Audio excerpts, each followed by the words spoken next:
Welcome back to the Ambitious Bookkeeper Podcast. In this interview episode, I am talking with Lauren Caselli about the different pricing strategies that you can use in your bookkeeping business. We talk about hourly, value-based pricing, retainer pricing, and package pricing. This episode is really going to help you understand all the pros, cons, the risks, rewards of all the different pricing methods, and hopefully help you on your pricing journey. I call it a journey because pricing should be ever changing. It's a huge guess, but hopefully this helps take some of the guesswork out of it for you. I also want to let you know that if you're listening to this when this episode goes live, we are currently in an open registration period for the Bookkeeping Business Accelerator, and you can get access to an in-depth workshop with Lauren Caselli on raising your rates. And I'm not going to try to re-record that. You can hear my child in the background. Anyway, without further ado, let me introduce Lauren to you and we'll get right into the interview. Lauren helps people with big projects through well thought out proposals and pricing strategies. After years of working with tech companies and venture capital firms in their events, she realized that many of the most successful business owners she worked with had no idea how to manage their cash or how to use that cash wisely to support their lifestyle and grow their business. All right. So welcome, Lauren. I wanted to bring you on today, and I'll give a little bit of a background of how we met, I guess, before we jump in. But I brought Lauren in here today because she has some expertise around pricing. And I know that's a huge, huge thing for everyone in every industry, basically, but especially my listeners in accounting. So Lauren and I actually met inside of a speaking program last summer, or was it spring? Last summer. Yeah, it was we were the coronavirus cohort or whatever. Of the speaking program. And side note, I built a lot of amazing relationships out of that little group. So thank you so much for coming on here. So I've already kind of given your background, but can you go a little deeper into how you got into events and then how you made the shift to where you're at now? Yeah. So in case anyone listening missed it, we have not been able to host live events pretty much for the last 18 months, particularly on the corporate side. And I was a corporate event planner, primarily focused on working with clients in tech, VC, venture capital, and like software as a service. So 50 to 250, I was doing maybe one event a month, maybe once every other month. We worked with about 6 to 8 clients, and generally traveling to California, et cetera. So it was, I was growing the agency style model. I worked on sort of like when I started pricing the work that I was doing, I started with an hourly model, then I went to like a packaged model, and then I started doing custom value-based pricing, which we can talk about, and how I sort of escalated through those pricing models. And then when the pandemic hit, I had to lay off my team, let go of my contractors, and it was a moment of me deciding if I wanted to rebuild an event business or if I wanted to do something else. And what I had been focused on, once I hit the level where I was hiring folks, was more business operations. How do I get my business to run? Which I know is really important for bookkeepers, especially bookkeepers and accountants. As you grow and adding capabilities and adding staff, your role changes. You're no longer doing as much client service, hopefully. You're sort of starting to focus more on the running of the business. And I love that stuff. I love operations. I love thinking about sort of overall business strategy, long-term goals, selling businesses. I love, helping folks kind of pick a goal and then working on the plan toward how to do that. But what I noticed that folks were really running into was, how can I afford this? Or how am I going to pay for this? Or, what's going on? I want to make this big investment in team, but how do I know if I can afford this person and will have the lead gen and the work to be able to employ them for, 3 to 6 months. And that's a real problem, right? Because it's a lot of work to hire and grow team and grow business. And so what I started doing is I started working with folks, understanding their cash flow, which I always say, like, if you don't have a bookkeeper, don't call me, because like I can't help you if your numbers are a mess. Yeah. And so what I started helping folks do is understanding how their pricing was affecting kind of their ability to grow, and kind of honed in on this niche of pricing and rate raising, and understanding a lot of the tension. I don't want to say 90% of the tension, but a lot of the tension in businesses when folks are like, I don't feel like I can grow to this next level. The first step I always say is like, okay, let's evaluate your pricing. Where are you in the market? How often do you close sales? And a lot of times, a raise of the rates, a redoing of pricing structure, a simplifying of services, and pricing something higher gives them the fuel to be able to grow a business, hire folks, and do all those things they never thought they could. Yes, I want to go back to what you just said about adjusting your pricing structure and simplifying your services, because you can't, a lot of times, what I come across is people thinking that they need to add more complicated services or additional services and offer more. And this is the trap I fell into at the beginning too. I was like, well, I want to charge clients like $2,500 a month or $3,000 a month. So I guess I'm just going to have to be their whole accounting department. And that is not sustainable. Totally. Yeah. Yeah. So, and I'm actually more profitable now, even though I don't have those super duper high ticket clients anymore, but my services are more simplified. So I just wanted to bring that to the forefront too, because you can't really evaluate. It's all intertwined, right? Your services and your pricing are all intertwined.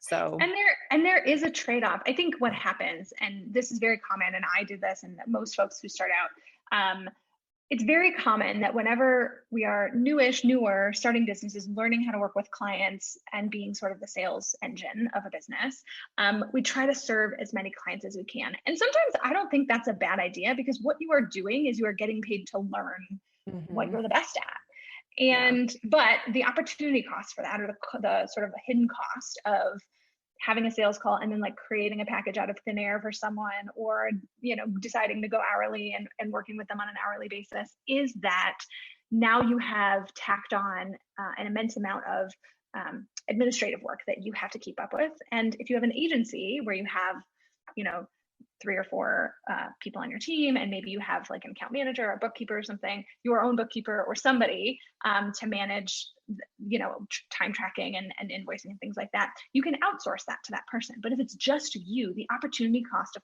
constantly doing custom packages when you're new makes it really challenging for you to just like run a good business. And so we always recommend, and I know that you preach this as well, simplifying as much as you can in the beginning, and then growing your product suite, or growing what you offer folks sort of as you grow your company, as you grow your presence kind of in your community. We'll be back after a quick break.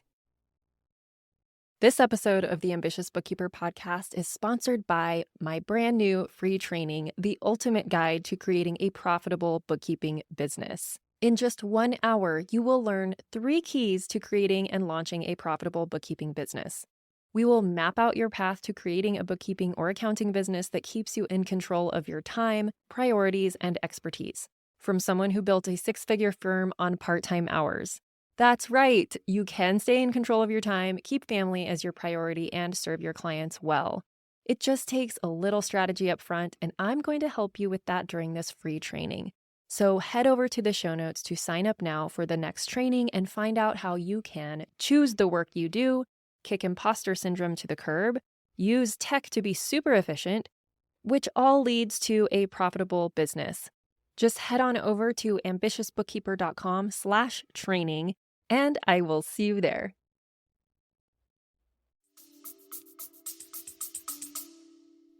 Yeah, absolutely. Yeah, that's a really good point. to also make that there's no shame in offering a bunch of different things at the beginning and working with lots of different people, because you will learn what you like. The flip side to that is then having to have the conversations later on of letting go of clients that don't fit the model you want to move forward with, Totally. or, all that stuff, which is just part of the growing pains, and it's almost impossible to avoid. So if you're in that situation right now, it's okay. Yeah. Oh, I know. I feel like my life should be like business, a series of hard conversations. It's like all it is. Yes. Yes. You like have a win, and then like 20 minutes later, you're like, oh, I have to have a hard conversation. It's like, it's 2 steps forward, 1 step back type of situation. Yeah. So let's get into the various ways that you can price. I think this is a really good topic. Inside my program, I'm kind of revamping some things around pricing. And I used to teach all the options for pricing, but now I am going to be focusing on like just package pricing. So in preparation for that, I would love to talk about the other options so that people can understand what else is out there. In terms of like, there's a lot of talk around value-based pricing and subscription model, and then retainer pricing. And then of course there's hourly. So can you break down those different types of pricing structures and how people can fit them into their bookkeeping business? Absolutely. So generally the first one, this is probably the least related to bookkeeping, but I want to talk about it because I think that it can be, as you are growing a team, it can be something that is a model. So there's cost plus, which essentially is the cost, which I'm sure if you're a bookkeeper, you are familiar with this. It's basically the cost of a good and service. And then you put a markup on that. So for example, let's say we're selling cups. A cup costs 10 cents and I sell it for $1. Knowing that like all the administrative, operating overhead costs in there are maybe like 30 cents. And so my profit is 60 cents. That's a cost plus model. You don't see that as much with service-based businesses. But that is, sometimes folks, as they grow their agencies, move to somewhat of a cost plus model because they bill their folks out hourly and then they kind of add margin on top. Anyway. Yeah, that's actually what I start with in helping people understand what their baseline should be. Like, especially if you're going to include the cost of your software subscriptions. Like for me, I handle the Xero subscription and HubDoc and all the tools that I require my clients to use. I handle the subscriptions because I'm requiring them to hop onto my tech stack. So that is where I do formulate my base price. And I know I cannot go below this or else I will not be profitable. Right. Yeah. So cost plus does have some applications, like you said, if you do have, if your clients are using your software and services as well. The next one is hourly. We're all familiar. This is basically you have an hourly rate and you charge that. Pros for hourly, and there are great situations where you can use hourly, is if somebody wants to do a couple consultations with you and you're not sure if they're a great fit for a client kind of long term, you can do some hourly consultations with them at sort of, $100, whatever. The risk. So every model has a risk and a reward. The reward for hourly is that it's kind of an easy, you don't have to do a lot of prep. It's easy in and out. And you can generally charge more for a single hourly session or a package of hourly sessions than you could theoretically for kind of like an all-in package session, like big package. Hourly, I mean, like the per hour cost.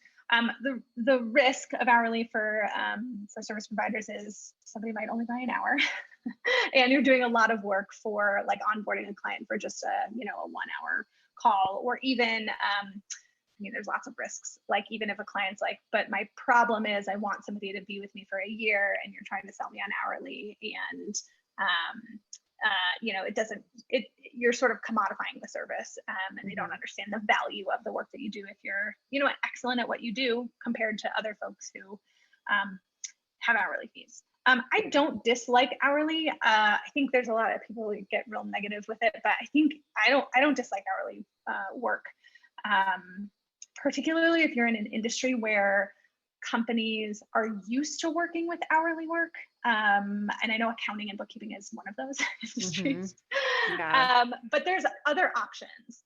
I always say, like, if you just right now want to like get your feet under you, like hourly is totally fine to start with as you are learning how to do the work. Yeah. And it builds upon like that cost plus structure. You do need to know how long things are going to take you initially. So if you're brand new, you kind of at least have to do one client as an hourly Right. or be willing to eat the cost or not be profitable on one client if you want to go package pricing. Totally. And I think hourly also, like, again, it's like, it gives you the opportunity to sort of get paid to learn how to do business. Right. Which if you went to business school, it would be the other way around. So the next, so that's hourly. Obviously, hourly for your client has the reward for the client is that, they don't have to commit. There's no commitment. The risk for them is that, like, if you're not checking in constantly hourly with your hourly rates, they could spend more than they were planning on spending. And so if you are going in an hourly direction, you just have to be pretty transparent with your clients, or write a contract that says that you don't have to be transparent, or negotiate with them upfront and say, I'll cap my hours at, $600 or, $1,000, whatever. Yeah. There's so many ways that you can structure that too. And then the other thing that I know that people run into when I worked at the CPA firm, like we charged hourly, and every month the managing partner would go through our hours and actually write down the bill and like give them a discount because, he felt bad. Yeah. So that's a huge risk of discounting your own service, even though you legitimately spent those hours. It's like, well, I don't want the client to freak out that I spent so much time because it was so much more than the prior month. So yeah. Okay, so the third model is the fixed package model, which we've talked about. And that is the model that I sort of moved into once I had worked with enough clients where I sort of was like, oh, this is really repetitive. The clients need all the same things. There's like a certain amount of buckets that they use me for. And with events, it was content, there was registration, there was like event planning and vendor management, and then there was on-site execution. And so I just fixed priced each of those sort of pieces of the event, and then allowed clients to sort of either get the whole package, which was everything, or choose like, we only want you to do registration and event planning and on-site.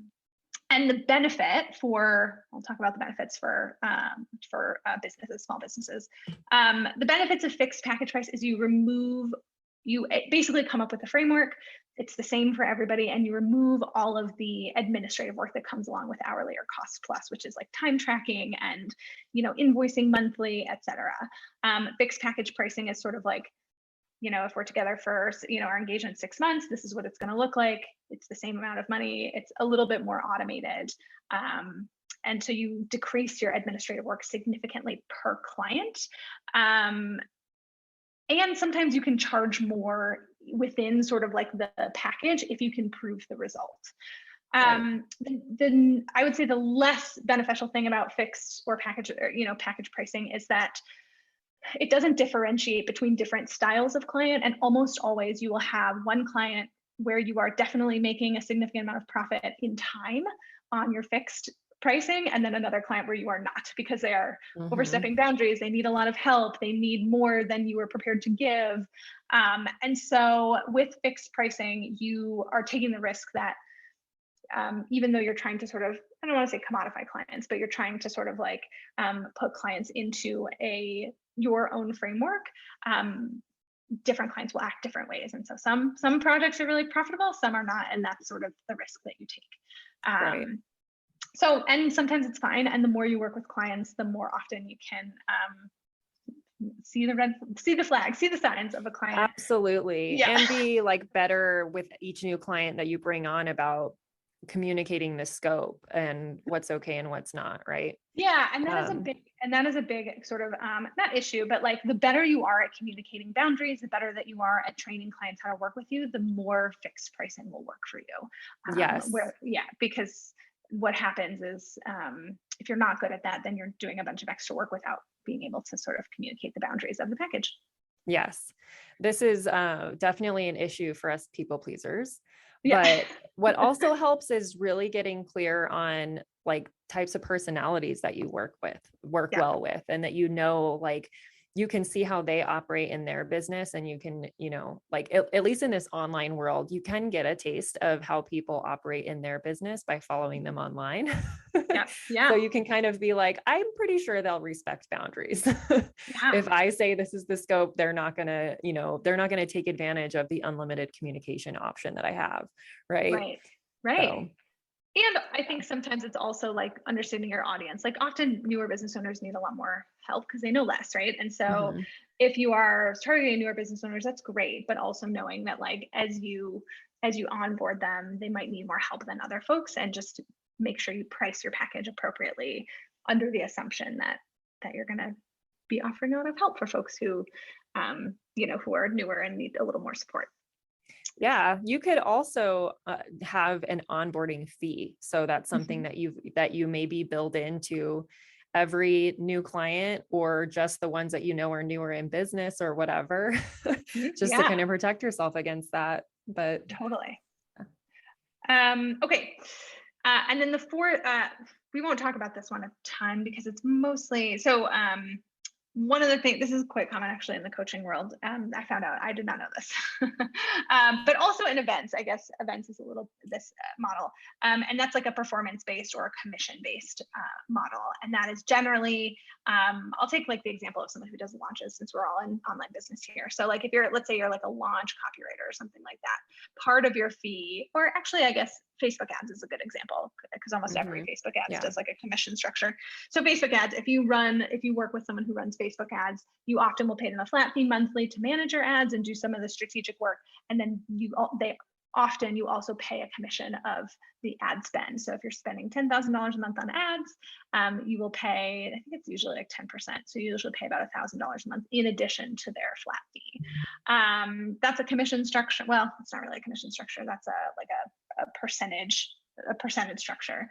But like a performance-based structure is often like when I had a couple clients who did performance-based. So like when I worked on events, if I kept my the event within a specific budget, I would get a piece of the profit margin because I was in budget. So I don't know if it has a ton of applications for accounting or bookkeeping. I think it can, especially in the startup world. I actually this was one of my early on, I'm going to call it a mistake, I guess, a learning experience, but I took on a client that needed a lot of help with a startup situation and forecasting and things like that, but they didn't have revenue yet, obviously, because they were a startup. So I bared the risk and I was like, okay, well, once you start making revenue, I'll take a percentage, I'll base my fee off of a percentage of your future revenues. And based on the forecast that we had done together, I would have made my money back after a year and been very profitable. But the first year I spent a lot of time working for free. Yeah, totally. Right? So it has been applicable in our industry. I would say maybe go the route of doing a flat fee for the actual bookkeeping work, and then, structuring it differently above and beyond. So you're still getting some income. I would not base your entire fee on commission. Yeah. And I would say percentage of revenue. Yeah, I would say this is probably one of the riskier pricing models. Like if you don't have a ton, especially like, for example, the client that I worked with that we did a percentage of budget, a percentage of profit margin on the event. He had done the event for 4 years. So there was like a history of like, this event is mostly profitable most of the time. If you can make it more profitable, you can, part of your fee can be that. And so just make sure that like the risk, performance-based. The risk is something, the risk should be something that you're in control of. Whereas in that situation, I was completely not in control of that because I'm not the one going out and selling their product. Exactly. Yeah. So that's something to consider. The other thing is commission. I don't know if this happens quite often, but this feels more of an old school model before the internet existed and people like could do their own search. But commission-based model often was like if you were referring a CFO, you didn't do CFO services in your company, but you referred to CFO a lot of times, you would potentially work with that vendor, that CFO, and ask for a commission of any ongoing clients that you referred to her or him. Yeah, I think there is some of that between bookkeepers and CPAs in some communities and stuff. I personally don't operate really on a referral fee structure like that. I just find people that I really trust with my clients, and I just want them to take care of them. Exactly. You know? Yeah, totally. And Yeah. also, I think it's, some industries it's more common than other industries. Like in events, it was super common. And now with the internet, it is way less common. And so I think it's also changing in the last, 10 years with the internet and people having Yeah, more access. So maybe absolutely. don't bank your whole business on commissions. People used to like run their whole businesses with commission because, it was like there was no other way to find people other than like the yellow pages. Yeah. And then the last one that I like to talk about is value-based pricing. This is like very common and very sexy these days. Mhm. But I also think that it takes a really long time and it takes work with a significant amount of clients to get to the point where value-based pricing makes sense. So value-based pricing is often when a client comes to you and they have a significant problem. So usually when we're talking to clients on our intake call, we want to really see how well we understand their problem. And I think you get better at that the more you work with clients, the more you do sales calls. And so value-based pricing is based on the assumption that the problem that you have identified, that the client agrees is the problem, and that you have the ability to solve is worth significantly more because of your expertise and your experience than than hours it would take you to do, for example, Right. or to complete. And so like an example of this kind of in a maybe like a non-service based well, we'll go with my like current house cleaning situation. I live in a small town, and we are a tourist town. And I, in the wintertime, can wait and book someone to clean my house, the same week that I'm trying to get my house clean. But in the summer, I forgot that because folks are here for vacation, often house cleaners are booked months in advance. And so if I'm going out of town tomorrow, I don't have anyone to clean my house, and if a housekeeper said I can come and clean your house for $300, I would say, okay, I just need it done. It just needs to be right, because the value of that service is the time that I have, the urgency, and the sort of I'm valuing it highly because I have to get my house clean before I leave. Yes. So a way that yeah. we could apply that in the accounting industry is for a cleanup. If somebody needs their books cleaned up so that they can work with someone like you to figure out their pricing, Yes. or so that they can file their taxes because Yes. we have a tax deadline coming up and it's an extension deadline. So there's a lot of people right now. At the time of this, we're recording on August 11th. So in exactly almost a month, we are up against the 9/15 tax deadline. So if someone comes to you during this time frame and needs a cleanup, I mean, you can charge a premium because you don't have very long to do it and they need it done, or they face late file penalties. And also they need to know that they are going to work with someone who gets it, right? They can't just work with a bookkeeper who's not, they need to work with someone who has the experience, who can execute it, and that they can trust. And so that's sort of one way to think about value-based pricing. The other way to think about value-based pricing is you're trying to really identify the problem that the customer has. So let's say, this is kind of a tech example, but let's say a company is trying to go public, and similarly, they need a cleanup and they need someone to interpret the data. Like for them, if they go public, depending on how much, what their revenue is, it could be millions of dollars. And so if you're charging, $100 an hour, you want to make sure that your work is in proportion to the potential payout for the client based on the work that you're doing. So what this could look like is, like you said, someone who really needs their, tax extension filed immediately, needs it to be done competently and capably and quickly. Someone trying to go public who needs, a good interpretation of their financials, et cetera.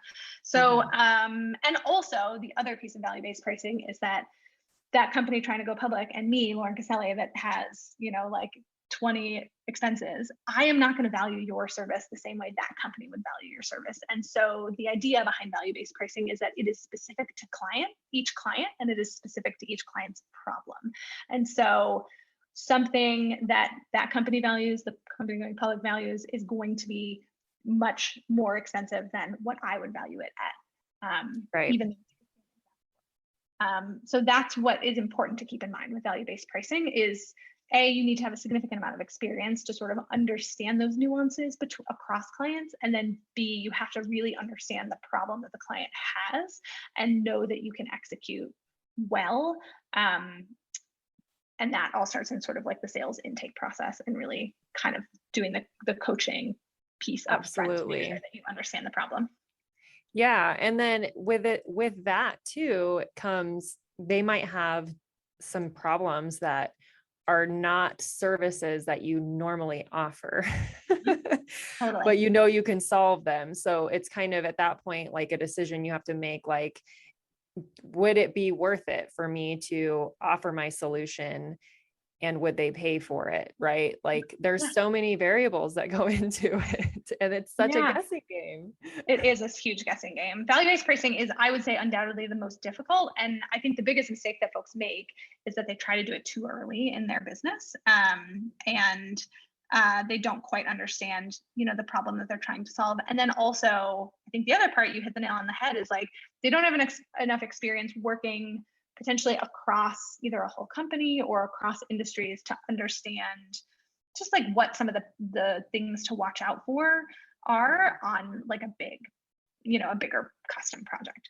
Right. But almost always, if you are moving into more custom work, if you are getting really like tricky requests that are outside of sort of normal, I don't want to say normal, like bookkeeping and accounting services, like, I don't even know, you might have some ideas, Serena, but like if you're getting like different odd requests, those are probably good candidates to consider the value-based pricing model, because it requires a level of expertise in the field, and B, sort of like a ability to really like understand what that problem is and say like, nobody else can solve this like me, because I understand this, because I worked, maybe you worked at a similar big corporate company and they want that expertise that you have because you worked at Walmart, and Target was like, oh, we want to know what Walmart. That's exactly what came to mind when you were talking about like experience in the field. And one huge thing that comes up a lot in the bookkeeping world is, and I see this in groups, people are like, I have a potential client that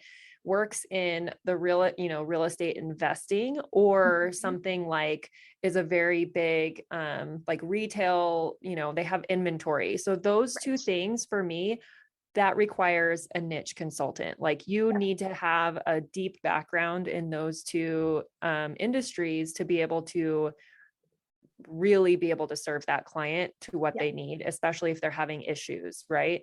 So it's like that's one area where if you did come from corporate, like for me, for example, I worked in manufacturing, so I have that background, but it's not what I want to do. Right. So you have to gauge that too. It's like, yes, I know that, and I could help them with it, but do I actually want to? Yeah. And again, yes, you're totally right. And it also, sort of depends on, like, because you can use a variety of these models in your business. You can say, I'm going to work with like 2 sticky clients a year, where in manufacturing, because, for example, if you loved, I love the sticky problems that manufacturing come up, and there's nobody else that I know, or there's very few people who work both in manufacturing and have this other piece of expertise, in the Southwest. Who knows? And then the rest of it is like, could be some retainer clients. It could be hourly clients. It could be package clients. But just know that you don't have to choose one specific pricing model. You can use them based on the types of clients that you want to have and want to keep, and how you want to run your business. Yeah. And that honestly, like people talk a lot about diversifying revenue streams, but in this conversation, you can achieve the profitability and your goals that you want by just diversifying the different pricing structures that you have. Now that could create some administrative burden, but if you know that, like, for instance, you do understand manufacturing and you're like, okay, so if a client came to me and they really needed somebody to like shore up their their SOPs and their operations in the inventory department so that they can actually track their inventory and implement a system, I know I could help them do it. What is the price that would make it worth it for me to take one of those clients on per year?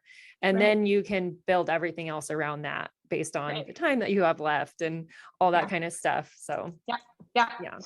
I know we wanted to talk about retainers because I had some thoughts about retainers. Very like somewhat anti-retainer, not anti-retainer, just anti-retainer and how like they're taught.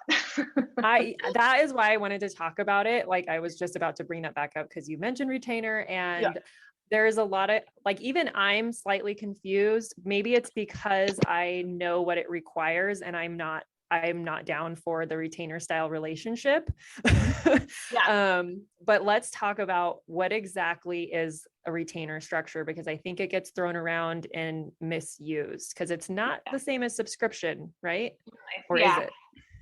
I don't know if I've ever done work with someone who does a subscription model for a service-based business, but we can talk through it. So anytime there is any sort of pricing model, any sort of structure in your business, there's always a risk for you. There's always a reward for you. There's always a risk for your client, and there's always a reward for your client. And so when you are thinking about retainers, most of the time folks think the reward for me is recurring work and I don't have to go out and sell a new client every month. And we have a set amount of deliverables that I deliver. Let's say you have a meeting and then you like reconcile their back end and whatever, and you charge them, $1,000 a month or whatever for the deliverable, the deliverable. What happens with that is that the client is taking essentially no risk, and also the scope of a retainer model. So let me back up.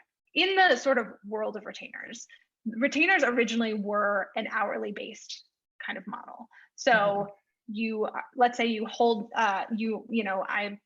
let's use the example of lawyers because I feel like I do too. I'm like, that's the one example I have too, really because common. I've actually worked with, I've worked in that whole situation and kind of been burned. So let's talk about it.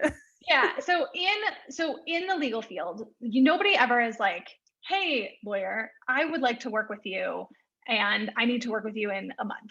It's usually like, I have something going on and I need to talk to you in 5 minutes or tomorrow. When you are a lawyer, you cannot exist. It's like you would not be able to run a profitable business if folks are constantly coming to you with their emergencies unless you have a way to serve them. And that's what a retainer does. So let's say I want to put my lawyer on retainer. What I am paying for is not necessarily my lawyer's time. I mean, I guess I am paying for that, but what I am actually paying for is the assurance that my lawyer is going to email me back within 10 minutes or an hour of my email because I have bought their attention monthly. Okay. That's the part that I get hung up with the whole retainer structure, because I'm like, I don't want anyone to have immediate access to Right. me. Right. And also like, think about your industry, right? If there's like, my brother works with a lot of investment. He works in mergers and acquisitions. He works with a lot of investment bankers. Those folks charge hourly and they are on a retainer because a deal could blow up over a weekend and he needs to know that he's going to email his banker and they're going to be like immediately getting back to him.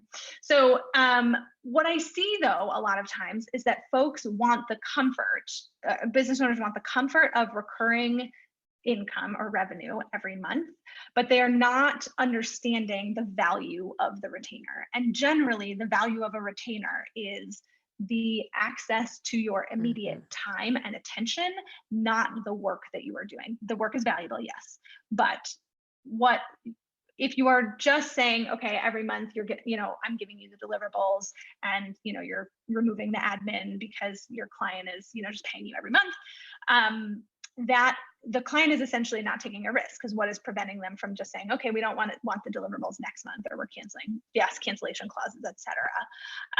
But what I recommend folks do is, instead of structuring their retainers on a deliverable basis, unless you have a client that is very clear, unless you have a client that you work with and they're just like, we are, they don't ever overstep their bounds. They don't ever, you like send them the, you like send them everything and then they don't get back to you until the next first of the month, they're really respectful. What happens far more often with retainer clients is they think that they just have access to you all the time. And so I often recommend, if you're doing a retainer model with services, do it from an hourly perspective and just work slower. Or, I mean, like, I don't want anybody taking advantage of anyone. But consider the fact that you may or may not be including the time that your clients send you emails, call you, follow up with, all of those like little communication touch points that may or may not be included in like the actual retainer model. So that's why I always recommend that retainers be hourly based. I have never heard of a subscription model, and maybe that's more. I think it's very similar, because when I hear in the accounting industry, people talk about moving to a subscription based model, it is surrounded by access. So it's like, we guarantee, on this subscription level, we guarantee a communication back within 24 hours. And on this one, you're at a lower price point. So you're kind of at the bottom of the list. So to speak. And that like makes sense when you think about, or like tech support type situations, kind of like that. So it's like, there's a lot of similarities between the retainer style and a fixed package, and, in all honesty, and they both come down to defining your scope and just working with clients that are going to respect boundaries. But what happens if you're working a retainer package and you are doing it on an hourly base? Would you then say your client pays you for 10 hours every month? Maybe, maybe they don't utilize you for that 10 hours because they didn't invite you to their, their executive meeting or their leadership meeting or something that you normally attend. Do you then how do you handle them not using up all the hours? Yeah, you let them know, like, you have 3 hours. If you don't use them, you lose them. You wouldn't. Yeah. Okay. Because I think that's where that's another point to just put in your engagement letter. If you do decide to use a retainer style, and if people are paying for so many hours of access every month, then you want to communicate, it doesn't roll forward. We're like Verizon or whatever. Right. Yeah. Do not do rollover. Yeah. So rollover hours are I would say just go easy on the retainer, right? So start, 5 hours, 10 hours a month or something like that, and evaluate, right? And maybe every second week of the month, you send out an email to your clients to say, hey, just as an FYI, by the 30th of this month, you have 6 hours left.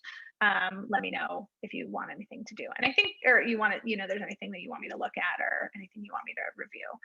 The other thing that retainers aren't great for all clients, right? If you have, let's say you have a client who all they need is, monthly bookkeeping, and you do a meeting and you show them their financials and they never email you and don't have enough revenue, where they have sticky situations, they're not investing, maybe a good, option for a monthly retainer at 5 hours a month, 5 hours a month.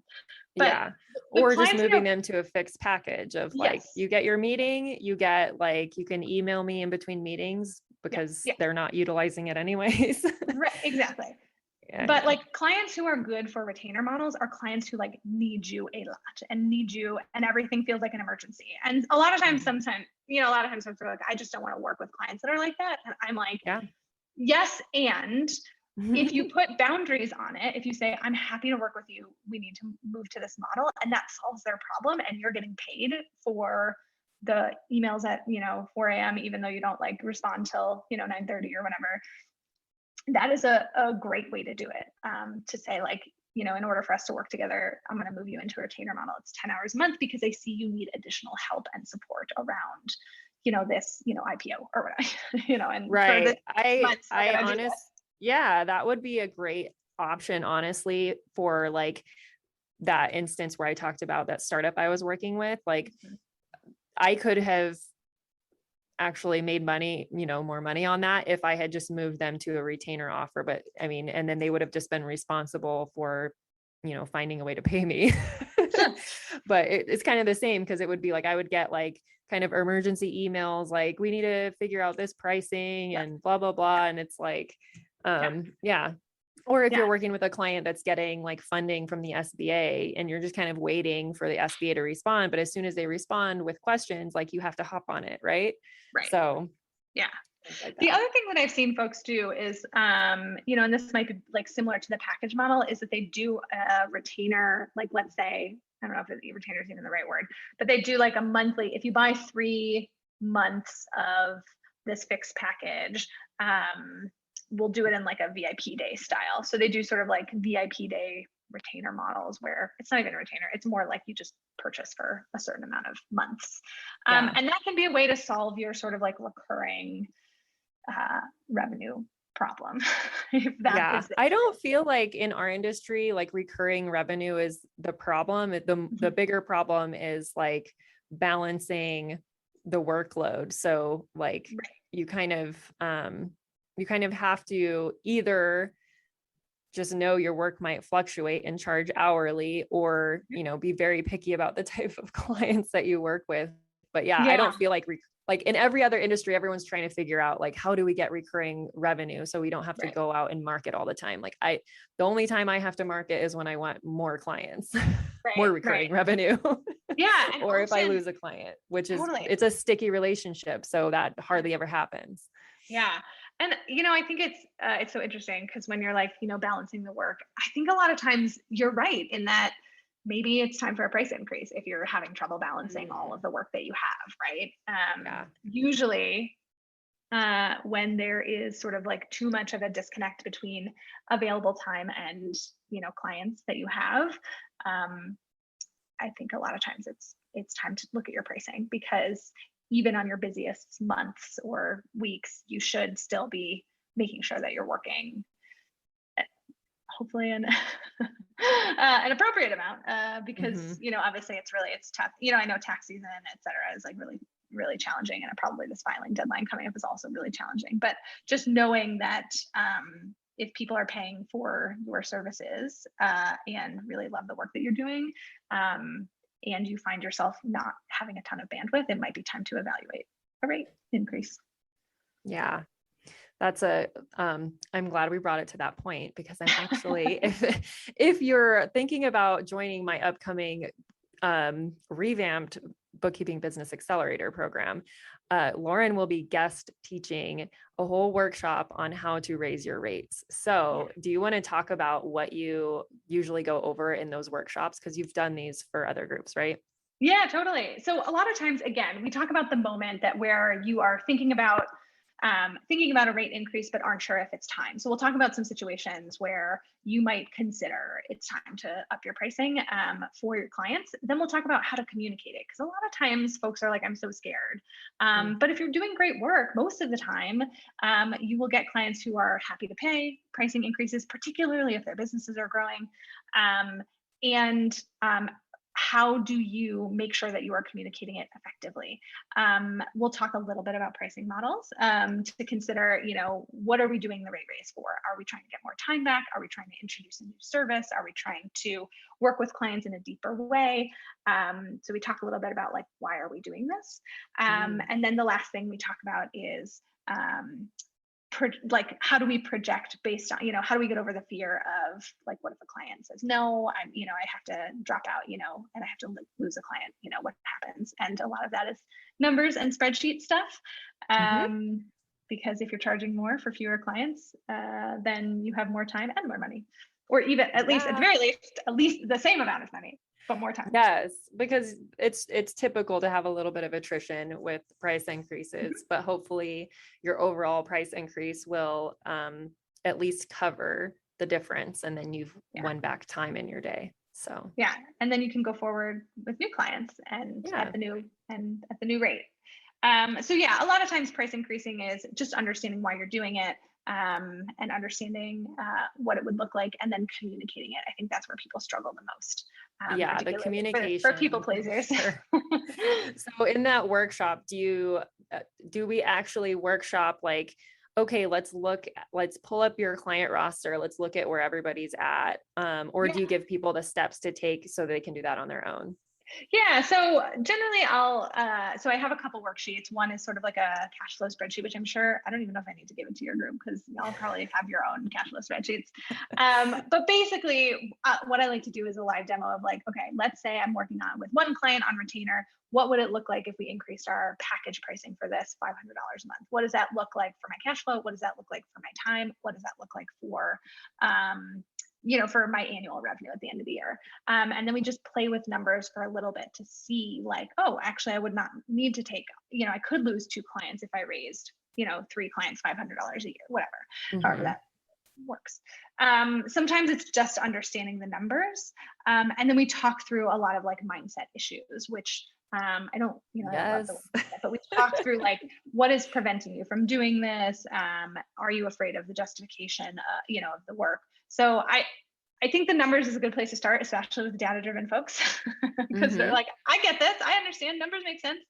But the harder part is sort of moving into the communication piece, and then having some tools and some scripts for objections if clients come back and say, we're not sure, we're not ready, or just how to frame it in general. I would say most times when folks implement price increases, whether they're degdesigners or when I work with folks who are, in different industries, their clients are just like, okay. And it's like, oh, okay, great.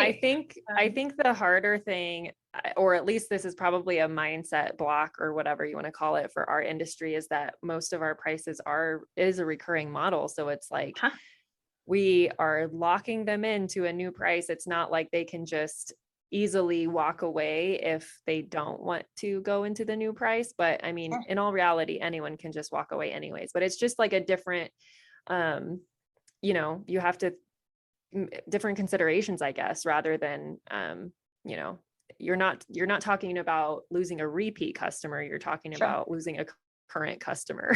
Yeah, totally. And I guess that's a good point to consider. And maybe, in an industry where, I think the other piece that we will talk about, we touch on lately is understanding sort of like, understanding the market and where you sit in the market and your positioning in the market. And sometimes if you're in a place where you're not positioned, if you're positioned competitively in that you have, like you've niched a little bit or you have a specific type, those price increases are often easier than if you are niched more broadly. And again, not saying that one is better than the other, just knowing that if you're a little more broad, you are probably competing on price. And so your price increase, will be potentially a little bit more, you will get a little bit more pushback because clients are coming to you, obviously for the work that you do, but oftentimes will compete on price. And so it's another consideration to think about when you're thinking about your positioning and where you sit and how you want to serve clients. And because oftentimes folks will pay more for someone who is very specific, like, again, someone who works only with architects or, only in construction or something like that. And so just being aware of that, your positioning as well. So. Awesome. I'm super excited for that workshop.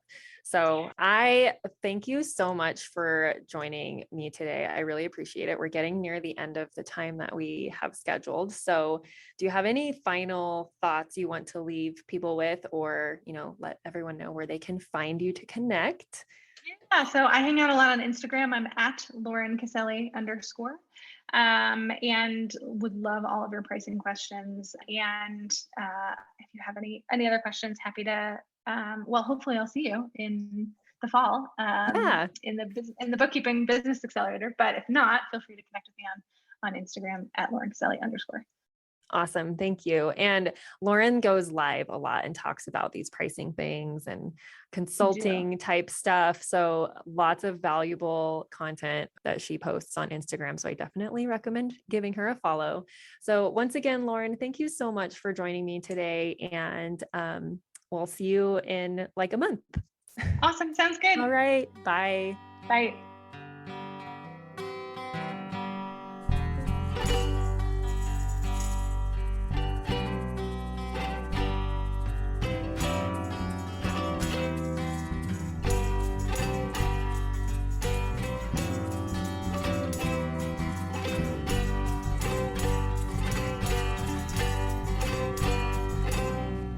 Be ambitious.